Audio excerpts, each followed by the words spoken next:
있어서는 학교는 친환경 무상급식이 진행이 됐기 때문에 사실상 우리가 뭐 도움을 줄 일은 없어요.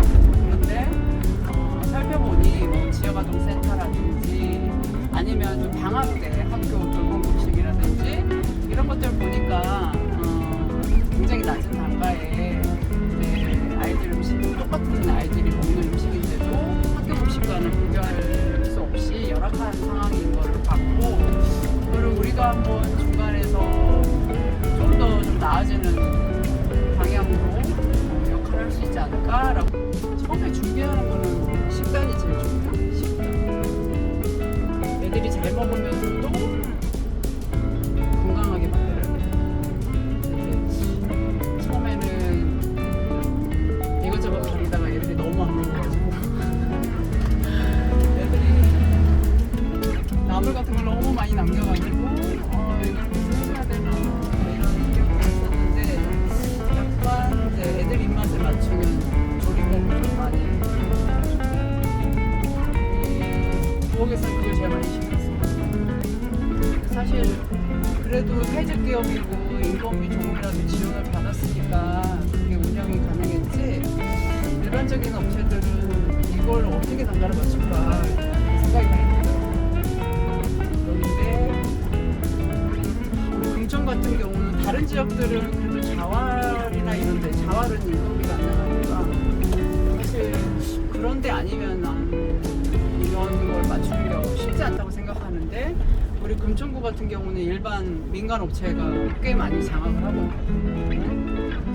일반 업체들은 도대체 이걸 어떻게 맞출까? 음식도 음식이지만은 형식적인 부분, 포장 용기라든지 식단이라든지 이런 거 훨씬 퀄리티 있게 한단 말이죠. 음식으로 봤을 때 훨씬 우리보다 있어 보이게 한다는 거지. 그러면 과연 어디에서 단가를 맞출까? 생각해보면 한 가지밖에 없어요. 식재료를 그냥 우리가 일반적으로 집에서 해먹는 정도의 그 퀄리티를 생각을 할 수 없겠죠.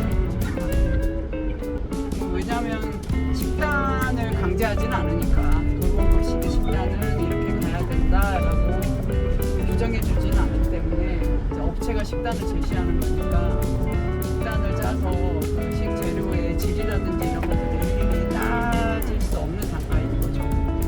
분명히 어디선가는 남겨야지 기업이 이윤을 남기는 거니까, 제가 봤을 땐 인건비라든지 이런 것들의 운송비라든지 이런 것들을 절약하기 쉽지 않고 결국 전략은 식재료밖에 없다.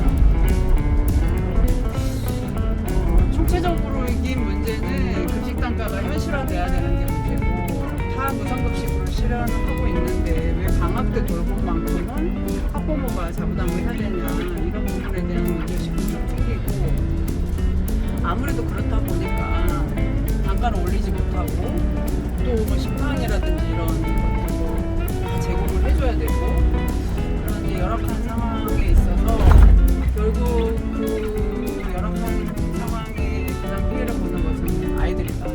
아이들이 먹는 음식이 단가 조절에 가장 포인트가 될 테니까, 그리고 방학 때 돌봄급식도 무상이 되어야 된다는 생각이고, 또 무상이 되지 않는 뭐 단계적으로 지금 이런 시기라면 사실 엄마들도 일정 부분 아이들 급식에 있어서 급식 단가를 현실적으로 생각을 할 필요가 있다는 생각이 들고, 심이나 이런 것들 그래도 이런 악조건인데도 불구하고 사회적 경제 조직이라든지 이런 데서는 그래도 좀 해보려고 노력을 하는데, 또 심사를 막상 가보면 우리 같은 데를 무조건 선택해주진 않는다는 거예요. 민간 업체가 아마 더 많을 거예요. 금천구 같은 경우는. 민간 업체가 그렇게 선택이 된다는 것은 엄마들이 이제 약간 형식적인 부분, 그러니까 질적인 부분보다는 형식적인 부분, 겉모습, 그리고 좀 규모가 있어 보이는 회사 이런 데를 더 선택하고 있다는 생각이 들어서 엄마들이 좀 먹거리에 대해서 좀 인식을 관리하셔야 되지 않나 라는 생각이 들어요. 지금은 부모들도 이제 젊은 세대이기 때문에 부모들조차도 요리를 하는 세대는 아니니까 아무래도 먹거리에 대해서 아무래도 포장된 음식을 많이 시켜서 먹고 하는 세대이기 때문에, 그리고 포장 음식을 시켜 먹어보면 그렇잖아요. 음식의 질보다는 고기 얼마나 깔끔하게 오냐, 빨리 오냐, 뭐 이런 것들, 얼마나 알아주는 회사 거냐, 이런 것들 형식적인 부분들을 많이 보기 때문에 아마 그러지 않을까